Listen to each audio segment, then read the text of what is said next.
Hey, Durham. You know how decisions in local government can negatively impact you without you even knowing about it? Let me explain. As Durham residents, we either live in the county or in the city. The county is represented by county commissioners, and the city is represented by the city council. As more of Durham County is annexed into the city, Durham County's representation seems to be dwindling, and fast. The JCCPC, or Joint City County Planning Commission, helps coordinate decisions on planning issues between the city and the county. Durham Planning Director Sarah Young is proposing that county commissioners no longer have a voice regarding annexation cases involving county residents inside the urban growth boundary at JCCPC meetings. What's an urban growth boundary? Great question. The urban growth boundary is a proposed boundary included as part of the new comprehensive plan that indicates what parts of the county could have water and sewer and other city services like trash collection extended to them. As new water and sewer lines are built out, higher density development follows close behind. And if you take a look at the urban growth boundary, you can see that it is about 70% of the total acreage of all of Durham County. A lot of county residents inside the urban growth boundary don't need or want to be annexed into the city. They don't need the services or the increase in taxes, as city taxes are a lot higher than county taxes. Also, who is representing the citizens of the county if the county commissioners no longer hear these annexation cases? And if you think this doesn't affect you, here is a great example. Lana is in the county. The property right behind her was annexed into the city for new development. After the land was cleared, when it rains, stormwater from this development floods her property. Is this a county problem or a city problem?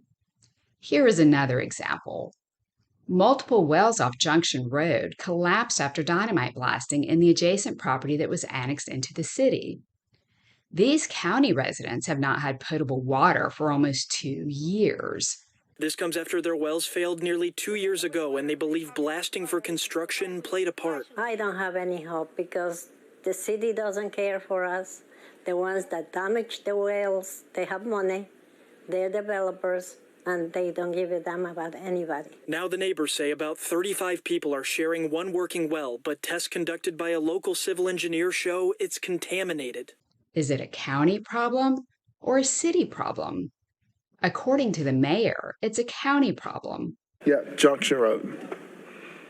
So I'm more so asking you to clarify the question and put it on record that this is not a city, the city's not doing this to folks. It is a county matter that I hope can be addressed. But new development in the city caused it, and it still isn't resolved. In fact, City Council has not made any of the developers pay for any damages developers caused.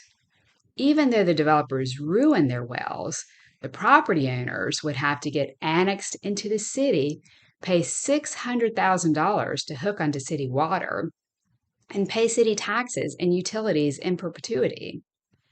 The homeowners would have to pay all of these costs from no fault of their own. Developers started blasting around them. How is this fair? Here is a close-up of the urban growth boundary in southeast Durham. So if new development is coming your way, these negative impacts could happen to you. The county residents of Durham need more representation, not less. City Council does not represent citizens in the county, so you have to rely on their goodwill, not just their motive for economic benefit. Is Sarah Young just promoting more streamlining of the development process? I can't see any other benefit of limiting the county commissioners' input on annexations in the county. The Board of County Commissioners no longer vote on rezonings, but what Sarah Young is proposing makes it so they can't say something, even if they wanted to. The county residents of Durham are represented by the Board of County Commissioners, not the City Council. This is another way of shutting down the voting rights of Durham County citizens, and passing the buck between county and city doesn't solve any problems. Annexations affect the surrounding county residents and should be researched and scrutinized before being passed. It seems as if our planning department represents the developer's best interest, not the best interest of Durham citizens. Thank you for watching.